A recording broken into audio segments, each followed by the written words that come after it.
Menantu yang super gila. Bab 111-115. Tuan Lin. Tidak. Kakak Lin. Jiang Wenshou tampak tidak mau. Apakah Anda lupa apa yang Anda katakan kepada saya sore ini? Anda mengatakan bahwa Anda ingin melindungi saya, itu perkataanmu itu sendiri. Lin Zonghao sangat ketakutan sehingga seluruh tubuhnya bergetar dan dia memarahi, aku melindungimu.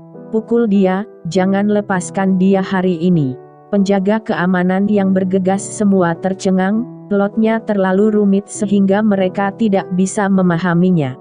Lin Zonghao tidak cukup baik saat ini, tetapi memandang Xia Yun dengan kagum, dia hanya menggigil ketika dia melihat matanya yang dingin dan terus menggertakkan giginya, kamu sangat buta terhadap mata anjingmu. Kamu tahu bahwa wanita ini adalah siapa? Dia adalah atasan langsung saya, apa Anda meminta saya untuk menyusahkannya? Apa? Sekelompok penonton tercengang. Bahkan Jiang Wenshou lupa untuk berteriak, tetapi membuka mulutnya lebar-lebar dan menatap kosong ke arah Xia Yun. Karakter seperti Lin Zonghao sama baiknya dengan 250 orang di luar. Wanita ini sebenarnya adalah bos langsungnya, jadi betapa hebatnya wanita ini. Dia benar-benar melecehkannya.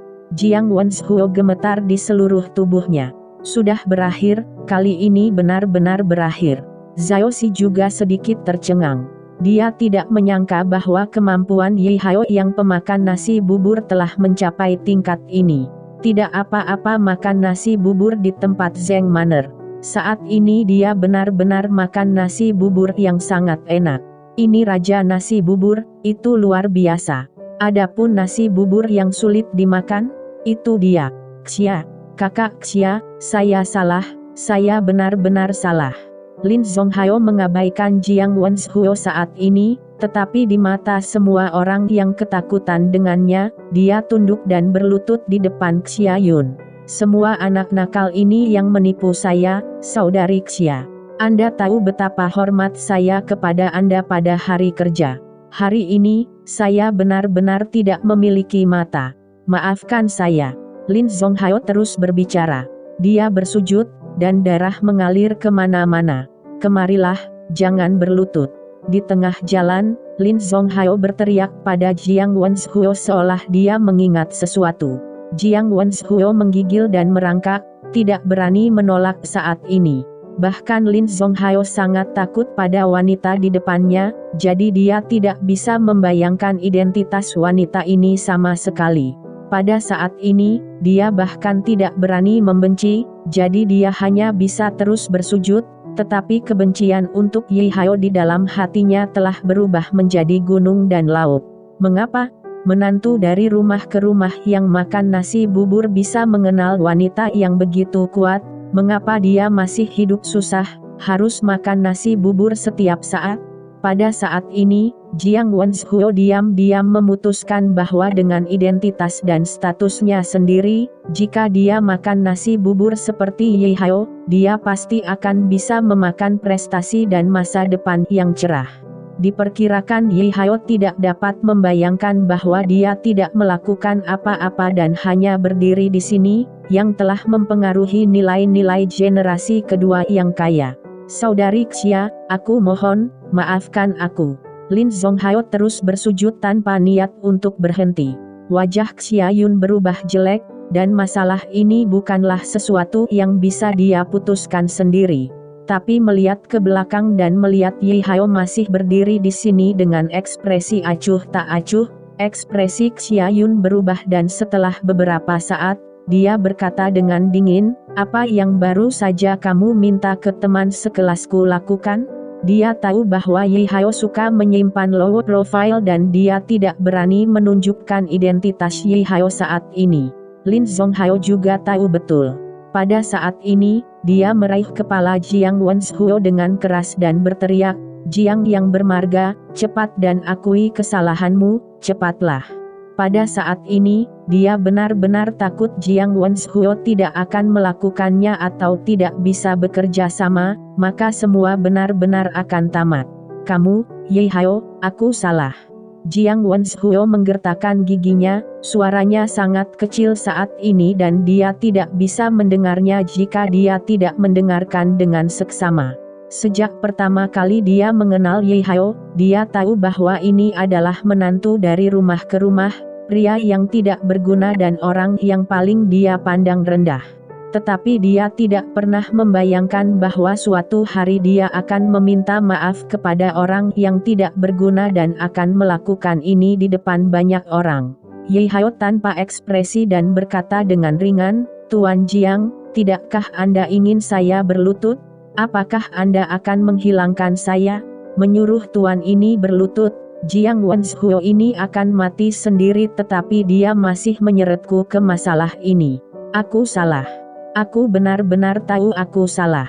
Jiang Wenshue menggigit giginya dan hampir berdarah, tetapi melihat ekspresi Lin Zonghao, dia tahu bahwa jika dia tidak bisa membuat menantunya puas, Lin Zonghao mungkin akan bunuh diri.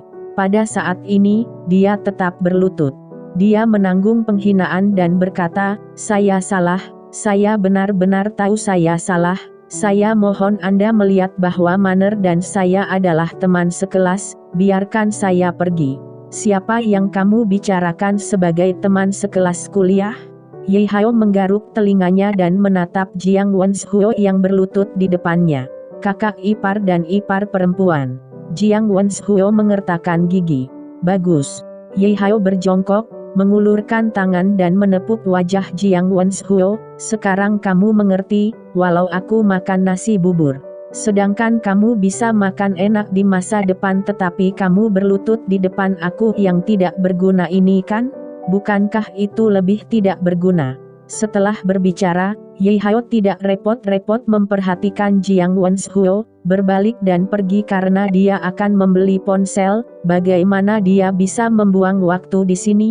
Xia Yun memelototi Lin Zonghao dengan ganas, tidak lagi mengatakan omong kosong tetapi dengan cepat mengikuti jejak Ye Hao.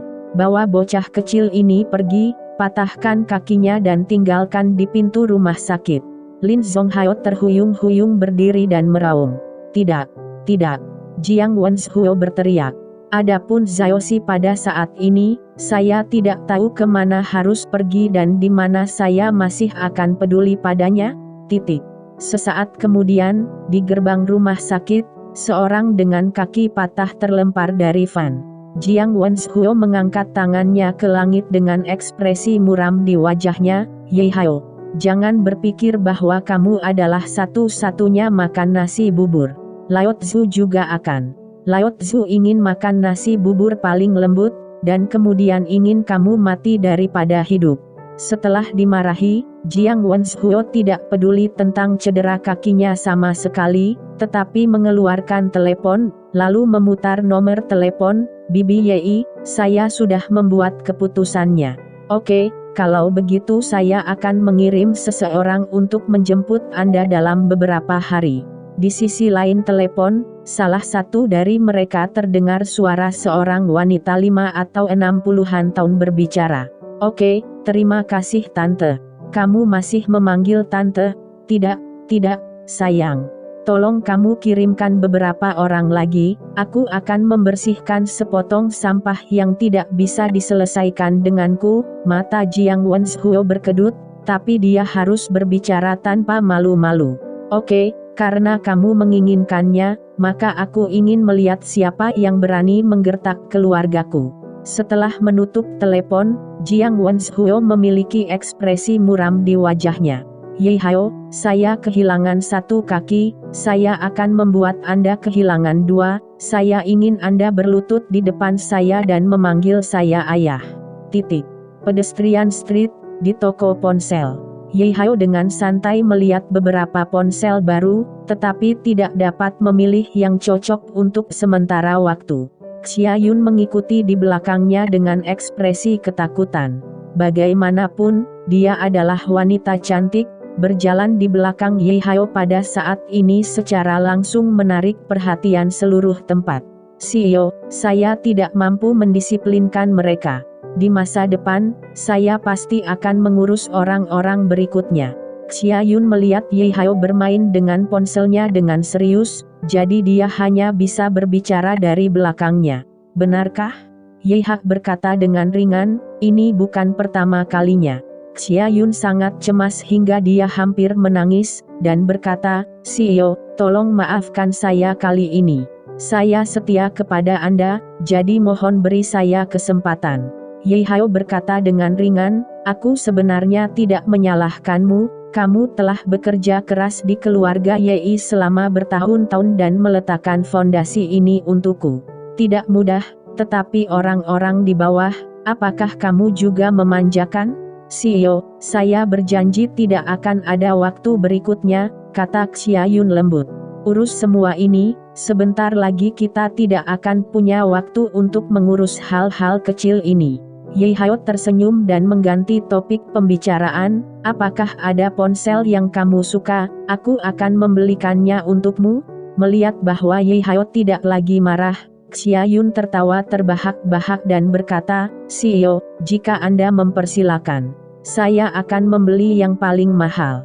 Sambil berbicara, Xia Yun mengambil ini adalah model terbaru dari tahun ini, dengan puluhan ribu ponsel. Si cantik ini, saya telah mengamati Anda sejak lama. Ponsel di tangan Anda adalah edisi terbatas, senilai 88.000. Jika Anda tertarik, saya dapat memberikannya kepada Anda, asalkan Anda meninggalkan saya nomor telepon. Bagaimana, seorang pria tampan berusia 27 atau 8 tahun dengan setelan jas berjalan mendekat. Pria ini jelas sangat muda dan kaya. Pada saat ini, matanya yang menatap Xia Yun penuh dengan ambisi.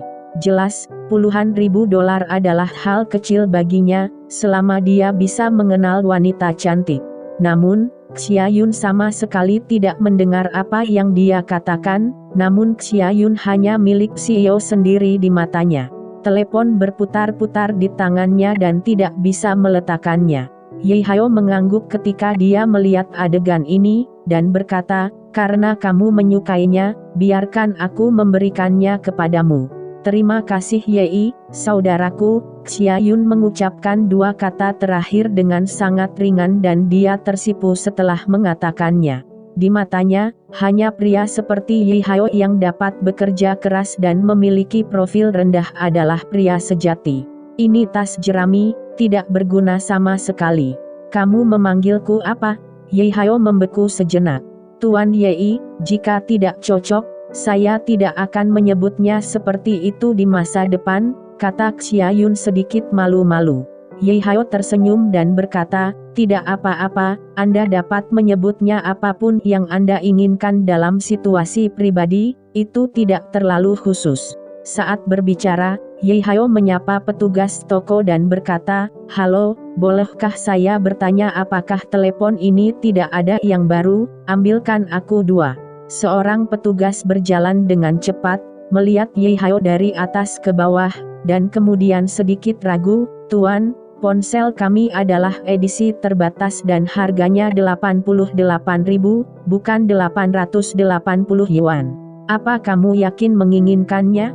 Tidak heran petugas itu ragu-ragu, produksi ponsel ini sangat sedikit, tetapi ponsel ini populer di kalangan atas baru-baru ini.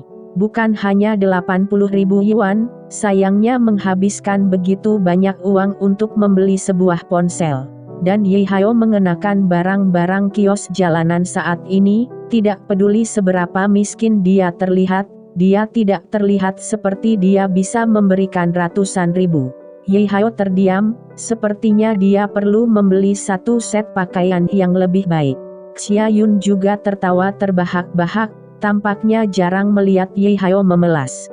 Ye Hao menggelengkan kepalanya dengan senyum masam, tetapi masih berkata, tidak apa-apa, Anda dapat membantu saya mengatur untuk dua barang. Omong-omong, saya tidak tahu apakah kartu ponsel saya dapat digunakan. Sambil berbicara, Ye Hao mengeluarkan ponsel usangnya dan memberi isyarat kepada petugas untuk mengganti kartu untuknya. Ponsel tua 99 yuan? Petugas itu tampak curiga. Orang ini bahkan tidak memiliki brand Apple, jadi dia masih membeli ponsel layar lipat yang begitu mahal. Apakah mungkin? Sebelum Ye Hao bisa mengatakan apa-apa, pria yang baru saja diabaikan itu tiba-tiba tersenyum dan berkata, "Ambillah, jika dia tidak bisa mendapatkan uangnya nanti, telepon ini akan tetap diberikan kepada wanita ini dari saya." "Oke, Tuan Jiang." Ketika petugas melihat pria itu berbicara, dia dengan cepat membungkuk dan pergi. Jelas, Tuan Jiang ini harus memiliki status sosial. Jika tidak, petugas tidak akan mengenalnya. Ye Hao meliriknya dengan santai, "Apakah orang ini sakit? Membeli ponsel bukan urusannya, apa gunanya bertingkah ke sini?" Pada saat ini, Tuan Jiang ini juga mengabaikan Ye Hao, atau harus dikatakan bahwa dia tidak melihat Ye Hao sama sekali. Dia dengan anggun mengeluarkan kartu nama, meletakkan 2 jari di antara jari-jarinya, dan menyerahkannya kepada Xia Yun dengan tampan, tersenyum. Berkata, "Nona, saya Jiang Wanli tersayang, saya mengambil kebebasan untuk mengganggu dan tidak memiliki niat lain. Saya baru saja melihat bahwa Anda memiliki citra yang baik dan temperamen yang baik, jadi saya ingin mengundang Anda ke acara perusahaan kami untuk wawancara." Mendengar kata-kata Jiang Wanli, Ye Hao berkata dan melihatnya tanpa sadar. Melihat tulisan manajer umum perusahaan Nebula tergeletak di kartu namanya. Perusahaan Nebula adalah media yang muncul di kota Nanhai. Dalam beberapa tahun terakhir, telah menghasilkan beberapa penyanyi dan aktor muda yang agak terkenal. Saya tidak tahu berapa banyak gadis muda dan cantik yang berharap suatu hari mereka dapat ditemukan oleh pengintai bintang perusahaan Nebula, dan sejak itu mereka menjadi terkenal dan menjadi hit instan. Ketika dia membagikan kartu nama, Jiang Wanli juga memiliki ekspresi tatapan di akhir. Bagaimanapun, sepengetahuannya tidak ada wanita yang bisa lolos dari godaan untuk menjadi bintang besar.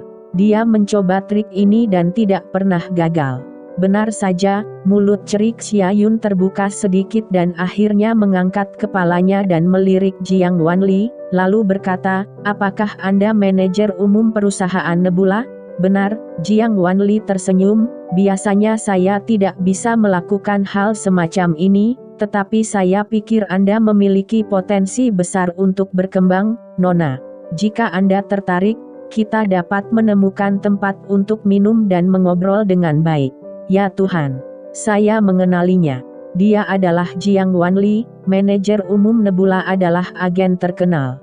Dikatakan bahwa selama dia memilih bintang, dia bisa menjadi hit di berbagai pertunjukan bakat. Si cantik ini juga sangat beruntung kan?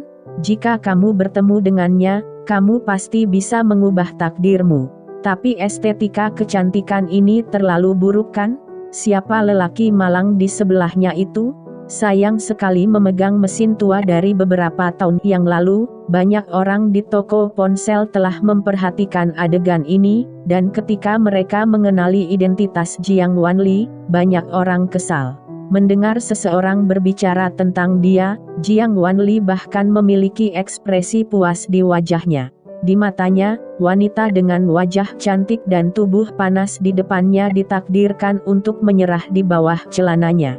Tanpa diduga, Xia Yun bahkan tidak memikirkannya. Dia bahkan tidak mengulurkan tangan untuk mengambil kartu nama. Sebaliknya, dia mengangguk dan berkata, "Perusahaan Nebula masih memiliki penglihatan."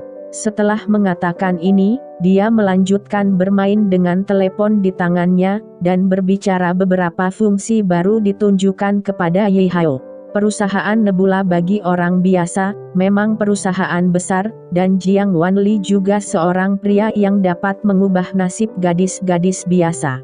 Tetapi masalahnya adalah bahwa perusahaan Nebula ini mendatangi perusahaan investasi YI untuk investasi belum lama ini, tetapi identitas Jiang Wanli tidak cukup, dan dia belum pernah bertemu Xia Yun. Xia Yun tahu bahwa gaya investasi Ye Hao saat ini relatif berhati-hati, jadi dia tidak pernah tertarik dengan investasi perusahaan Nebula.